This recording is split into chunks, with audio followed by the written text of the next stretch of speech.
Vander Sloan slammed the door of his matte black SUV harder than necessary, the sound echoing in the quiet mountain air like a gunshot. "Perfect," he muttered under his breath, staring up at the tiny wooden sign swinging in the wind, Silver Maple Inn. This wasn't just off the grid, it was the grid's long-lost cousin. He was supposed to be in Aspen, holed up in a luxury resort, sipping overpriced whiskey and ignoring his phone. But a freak snowstorm rerouted his private jet midair, and his pilot had to make an emergency landing at a regional airport in the middle of nowhere. The only hotel within miles. This one. A postcard-sized lodge nestled between pine trees along a frozen lake. He dragged his suitcase across the icy gravel, his $1,000 boots crunching over salt. The place looked like it hadn't been renovated since the 90s, but the lights were on, and he didn't have a choice. The second he stepped through the front door, the warmth hit him and then the voice. "Hi there, welcome to Silver Maple Inn." She stood behind the desk in a red flannel shirt rolled up at the sleeves, her long dark hair twisted into a braid that hung over her shoulder. Her eyes were this intense shade of green, not the fake kind you see in colored contacts, real, earthy, and sharp. She looked like she belonged here, not in a bad way, just real reservation, she asked, typing something into the computer without looking up. Vander blinked. "No emergency landing," she glanced up. "Ah, you're one of the jet guys, we had 2 others earlier." "Weather's nasty out there," he hesitated. "Right, I need a room." "Got one left. Room 2, no fireplace, but the heater works, mostly." He stared at her, waiting for the usual eyebrow raise or the subtle recognition most people had when they realized who he was. It didn't come. "No penthouse suite," he joked dryly. She grinned. "Nope, but we do have free hot chocolate and a killer view of the lake." He should have been annoyed. But something about her tone, her calm, unfazed confidence, caught him off guard. Her name tag read, Fallon Sutter. Fallon, it fit her. "You're not going to ask my name," she handed him the keycard. "You didn't give it. It's Vander Sloan." She paused for a second, eyes narrowing slightly. "Nice to meet you, Vander." Still no recognition. She either had no clue who he was or didn't care. He took the key and turned to go, then paused. "You run this place?" "Yup, I inherited it from my grandma. It's just me and my cousin who helps in the mornings. You'll meet her at breakfast." He nodded once and disappeared down the hallway. But even hours later, lying on a creaky bed in a room that smelled faintly of pine and old books, her face kept appearing in his head. Fallon Sutter. Confident, sharp, not impressed by him at all. He didn't know why that annoyed him more than it should. The next morning, Vander walked into the small dining room, expecting cereal and lukewarm coffee. Instead, he found Fallon flipping pancakes behind a buffet-style setup, humming to herself as sunlight poured in through the frosted windows. "Hope you're hungry," she said, not looking up. "I didn't think this place included breakfast. Only for people stuck here by freak weather. You qualify." He sat down at the nearest table, still watching her. She moved efficiently, like she'd been doing this forever. No makeup, no pretense, just her. "So what's your deal?" she asked suddenly, plating a stack of pancakes and setting them in front of him. "My deal?" "Yeah, what kind of business guy flies private into a snowstorm and ends up in a hole in the wall in?" He cut into the pancake. "I own a few companies." "What kind?" "Tech." "Real estate, investments." "Big shot stuff." He raised an eyebrow. "That a problem?" "Not unless you're here to buy my inn," he laughed. Honest to God laughed. He hadn't done that in weeks. "Relax, Fallon. I'm just trying to survive being off the grid." She tilted her head. "You say that like it's a death sentence." He looked around the place. Worn furniture, mismatched mugs, a wood-burning stove in the corner. "It's not exactly luxury." "No, but it's real, and sometimes that's better." That hit harder than he expected. By the 3rd day, he stopped checking his phone. Not that there was service, but still, they fell into a rhythm. Breakfast with Fallon, long walks along the frozen lake, late-night cocoa in the lodge's common room. He helped her fix a broken cabinet. She challenged him to a board game he hadn't played since he was 10. And every time she laughed at something he said, he felt it in his chest like a punch. "You know," he said one evening as they sat by the fire, "you're the first person I've met in years who didn't ask me for anything." She glanced at him. What would I ask for? Money, connections, a job in Manhattan. She rolled her eyes. Not everyone wants your world, Vander. He leaned forward. What do you want then? She hesitated. Peace, the kind where you're not constantly trying to be someone or prove something, just living. And for the first time in a long time, he wanted that too, but the storm cleared. And with it, reality returned. His driver arrived to pick him up, and Fallon stood outside in the snow, arms crossed as he loaded his suitcase into the SUV. You don't have to go, she said quietly. He looked at her, really looked. Her cheeks were flushed from the cold, her braid trailing down her coat, and her eyes, God, her eyes. He stepped forward, cupping her face in his gloved hands. I don't want to. Then don't, she whispered, but he kissed her softly, then pulled away. I'll be back. She didn't say anything. Just nodded, and as he drove away, the mountains fading behind him, he realized something terrifying. He didn't want her to just be a memory from a snowstorm. He wanted her to be something real. Vander didn't return to New York, not immediately. Instead, he rerouted to Denver and buried himself in meetings, strategy sessions, and boardroom negotiations. But every time someone droned on about quarterly returns or market disruptions, his mind drifted. Not to numbers, not to contracts, to Fallon. He could still hear her low laugh echoing in that pine-scented lodge, still see the way she'd tilt her head when she was about to challenge something he said, like she was daring him to prove her wrong. It had been 7 days since he'd left the inn. He hadn't planned to stay away that long. He told himself he was giving her space, letting the storm of whatever that had been between them settle, but now he was restless. Where are you going? His assistant asked as he stood from the leather chair in the corner office of his Denver headquarters. Out, he muttered, already grabbing his coat. It's snowing again. Good. He didn't bother explaining. He didn't owe anyone that, not when every part of him was already halfway back to Silver Maple Inn. Fallon stood in the inn's small kitchen, her hands deep in a bowl of dough, when the front bell rang. She wiped her hands on her apron as she walked into the lobby, half expecting a lost hiker or another power outage complaint from the gas station owner across the road.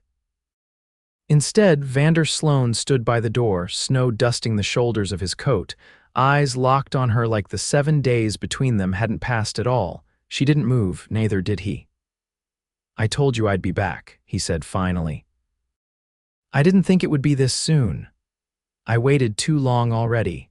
She crossed her arms, but not defensively, more like she wasn't sure what to do with the way her heart had just launched into her throat. You're not exactly the type who circles back. I didn't think I was either. She studied him for a long moment. Did you come here for something specific or just to warm up again? I came for you. The words hit the room like thunder, quiet but impossible to ignore. Fallon walked behind the counter and grabbed a pen, pretending to check the reservation book. You can't just show up and say things like that. Why not? Because people don't mean them when they do. I do. She didn't look at him. You don't know me. I know you make silence feel like comfort instead of pressure. I know you don't care about status or names or the world I came from, and I know I haven't stopped thinking about you since I left. She shut the book and set the pen down with more force than necessary. That's not knowing someone, that's projection. He stepped closer, voice lower. Then let me learn the rest. She didn't answer, not right away. Instead, she walked around the counter, past him, and opened the front door. Room 4's empty.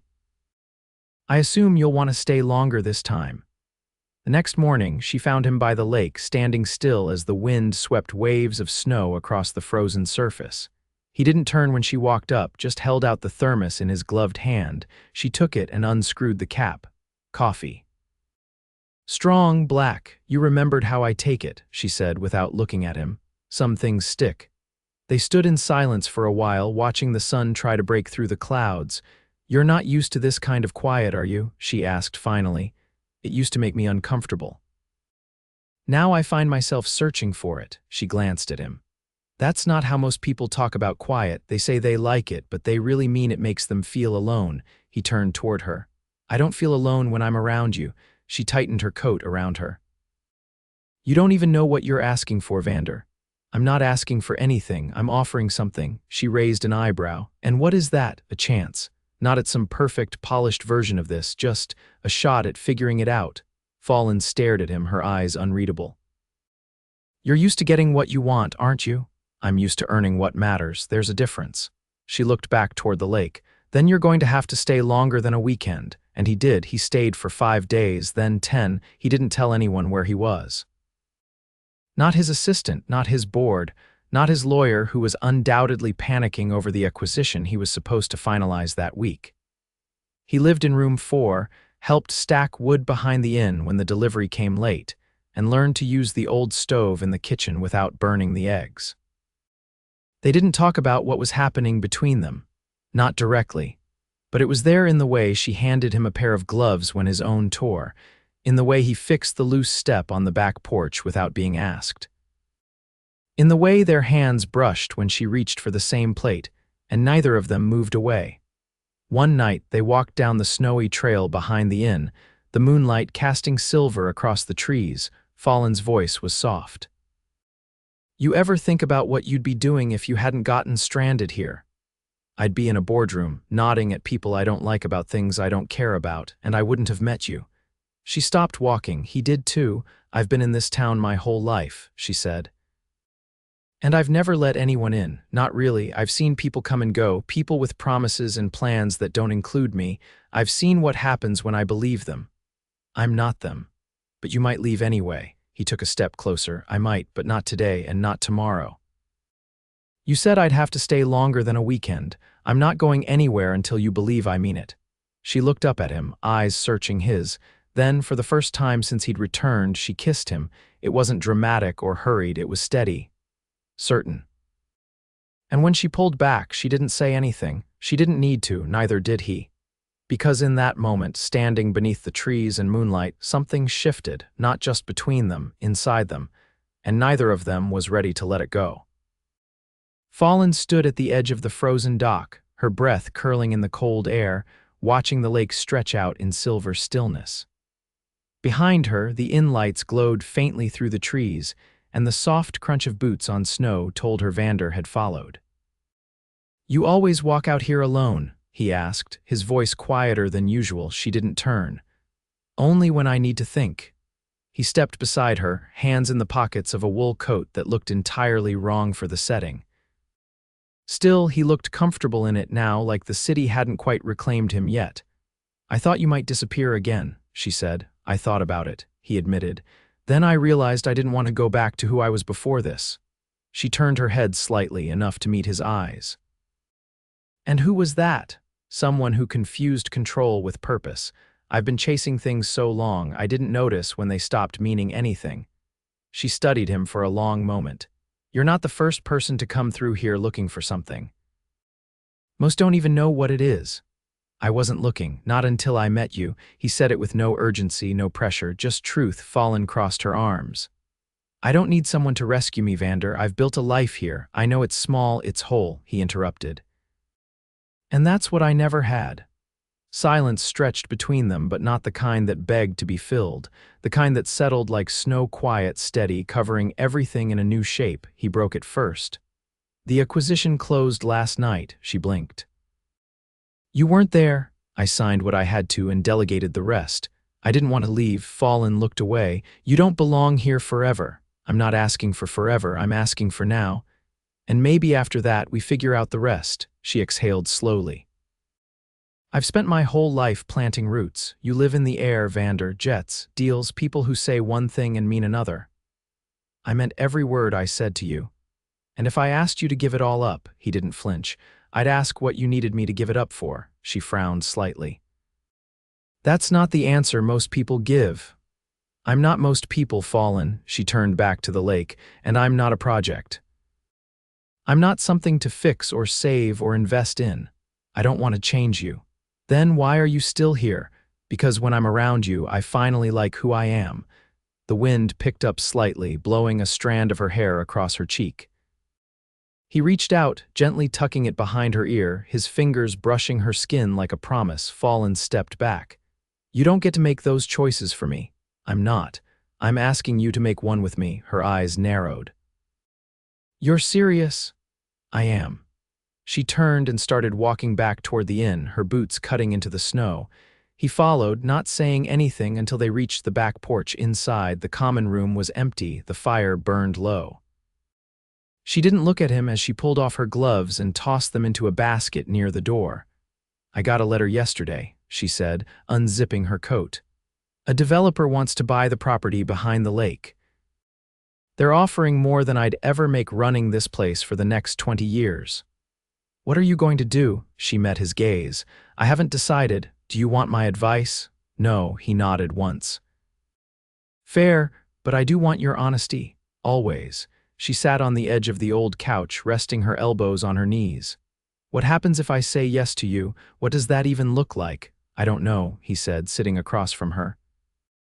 "But I know I've never wanted to find out more than I do now." She looked at him for a long time, her expression unreadable. Then she stood and walked past him without another word. He didn't follow this time. The next morning, she wasn't in the kitchen. The guests were already eating, and a stack of fresh pastries sat untouched on the counter. Vander poured himself coffee and waited. At 8, she still hadn't come down. He found her in her grandmother's old sewing room, the door half open. She sat on the floor with a box of letters spread around her, old envelopes and brittle paper covered in fading ink. "I used to hide in here when I was little," she said, not looking up. "My grandma would write letters to people who never wrote back, but she still did it every week." Said it made her feel connected. He leaned on the doorframe. "What changed?" She stopped believing anyone was out there listening. "And you," her eyes met his. "I want to believe someone is." He didn't move for a long moment. Then he walked in, knelt beside her, and picked up one of the old letters. "I'm listening." She looked down at the paper in her hands, then back at him. "All right," she said. "Then let's start with this. Do you even know how to chop wood?" He grinned. "No. But I'm an excellent learner." She stood, brushing off her jeans. "Good, because the pile out back isn't going to split itself." As he followed her outside, the cold air biting at his face, he realized he didn't need to know how everything would work. He just needed to keep showing up. And so far, she was still letting him. The first sign that things were truly changing came not with words, but with noise, the unmistakable bang of a hammer meeting stubborn wood. Fallon stepped onto the back porch, mug in hand, and stared at the scene unfolding just past the edge of the tree line. Vander, sleeves rolled up, was attempting to repair the old canoe shed that had leaned crooked for years. The shed wasn't even usable anymore, but he'd asked if he could fix it. She hadn't said yes, but she hadn't said no either. She crossed the yard and stood a few feet from him. "You know that thing's probably older than both of us combined. I figured that out when the nails started bending like paper clips." He straightened, brushing sawdust off his jeans. "But it's not about the shed." "I realize that." He looked at her then, and something passed between them, something quieter than longing but heavier than comfort. "There's a board meeting in New York on Monday," he said. "I'm expected to be there." She didn't respond. "I'm not going," Fallon raised an eyebrow. "Because of me." "Because of me," he corrected. "Because I like who I am here. I show up, I do something with my hands, I wake up and I don't feel like I'm chasing ghosts." She studied him, looking for cracks, but he wasn't posturing. There was no performance.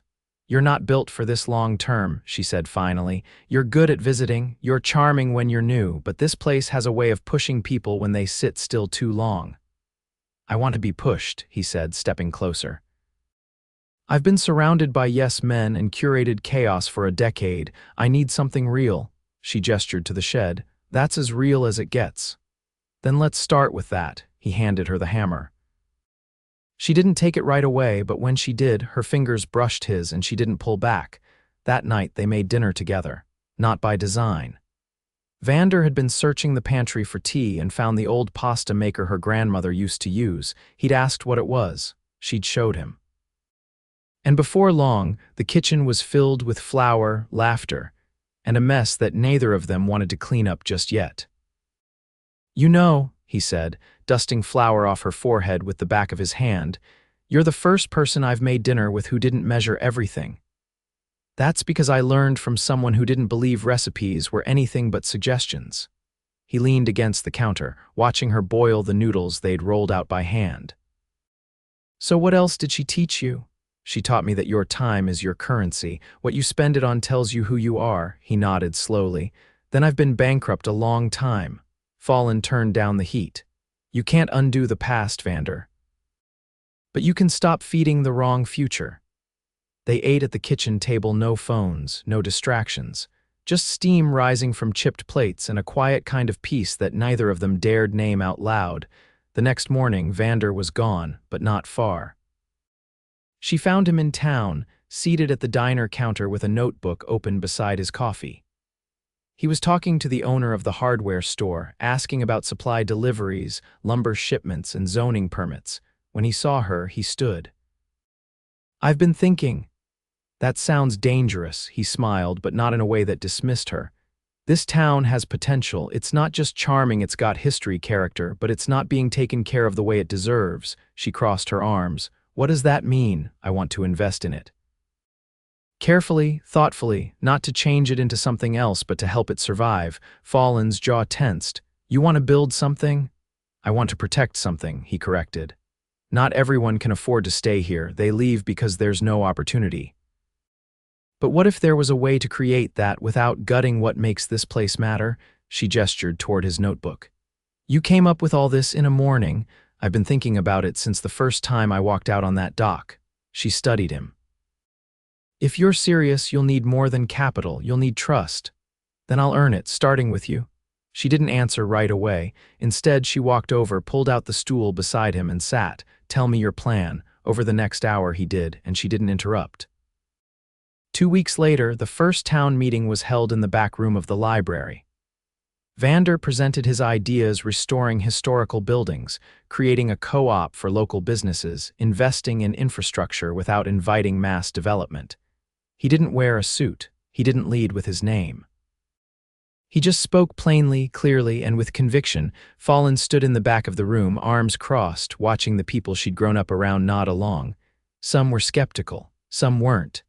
But none dismissed him outright. Afterward, as the room cleared out, she walked over. "You handled that better than I expected." "I practiced on the mirror in room 4, she laughed, a sound that caught him by surprise every time. "I told them I was staying," he said, softer now. "But I never asked if you wanted me to." Her expression shifted, vulnerability flickering across her face like candlelight. "I don't want someone who needs me to make their decisions." "Then let me make this one for myself." He stepped closer, gently brushing his fingers against hers. "I'm staying, not because this place is easy, but because you're here, and you're the first thing that's made me want to stay in years." She swallowed, emotions catching behind her eyes. "What if it doesn't work? Then we figure it out together." Fallon didn't speak, not at first.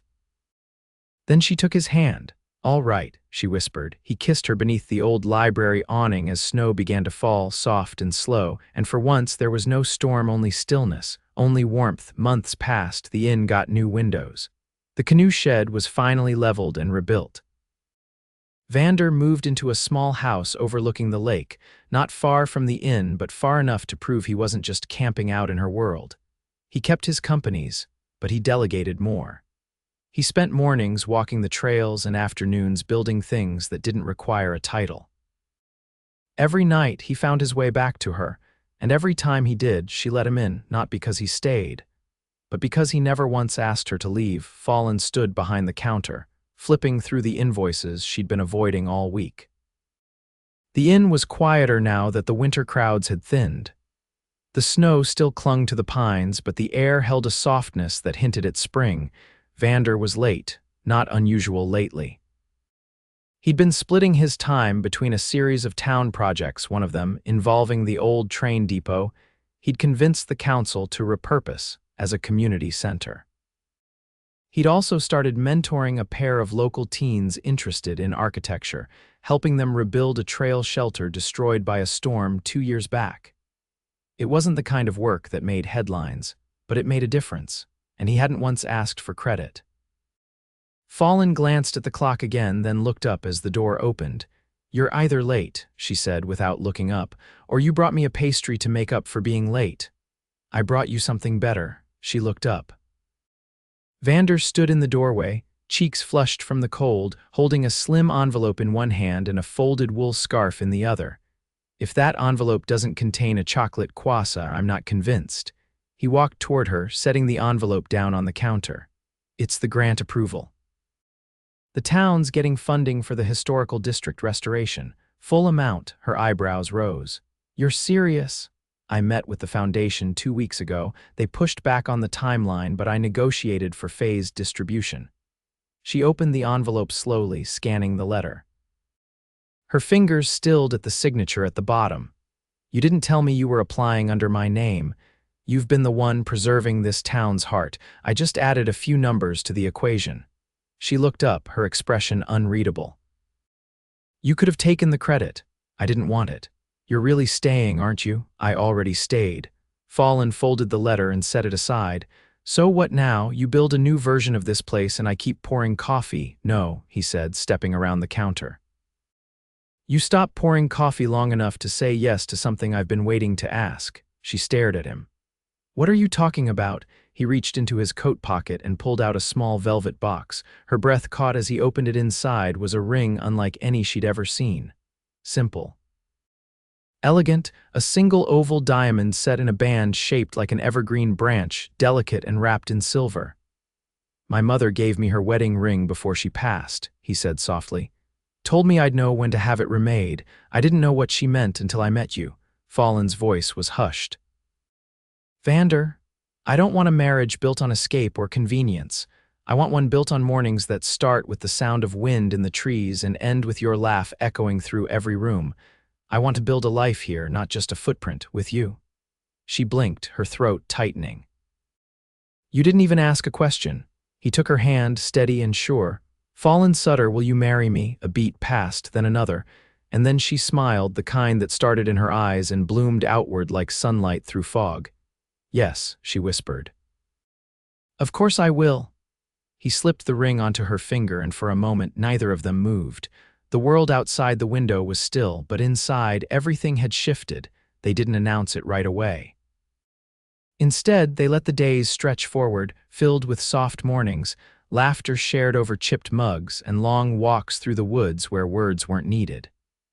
When they finally told the town, it wasn't with a party or a big reveal. It was just Vander standing up at the next town meeting, announcing casually that he and Fallon would be holding a celebration at the inn in early spring. No one was surprised, not really. The wedding happened in late April, under the maple trees just beginning to bud along the lake. Fallon wore a dress her grandmother had sewn years ago and never finished. She'd found it in a cedar chest, half-stitched and forgotten. Vander had it completed by a local seamstress, the original embroidery preserved. He wore a gray suit with no tie, his hair wind-tousled, his eyes fixed only on her. The ceremony was short, the vows were quiet, but the kiss was long and unhurried, the kind that made everyone watching feel like they were intruding on something sacred and private. Afterward, they danced barefoot on the grass behind the inn. The tables were decorated with wildflowers Fallon had picked that morning, and the music came from a single record player propped on the porch. No one cared that it skipped once. They were too busy laughing, swaying beneath the string lights Vander had hung himself the night before. When the sun dipped behind the pines, Fallon leaned her head on his shoulder, her hand resting over his heart. I never thought I'd find this, she murmured. Neither did I. Not like this. Not so, quietly, he kissed the top of her head. Sometimes the loudest things don't need noise. They didn't leave for a honeymoon. They didn't need to. The lake was still, the inn was full of warmth, and the world felt small in the best possible way. Years passed. The town changed, but gently. The historical district was restored without losing its charm. Vander's investments brought jobs, but not crowds. The community center opened in the old train depot, and Fallon helped teach a weekly writing workshop there, something she'd always wanted but never said aloud until Vander asked. The inn remained the same in all the ways that mattered. The same creaky floors, the same mismatched furniture, but now the walls held more laughter, more memories. And when guests asked about the couple in the photo above the fireplace, she in her wildflower dress, he in his windswept suit, they were told the story of a snowstorm, a chance meeting, and a man who traded skyscrapers for pine trees. On early mornings, Fallon still walked to the lake alone. But now there were 2 cups of coffee waiting when she returned, and sometimes Vander met her halfway, holding out a hand without saying a word. She always took it. Every time.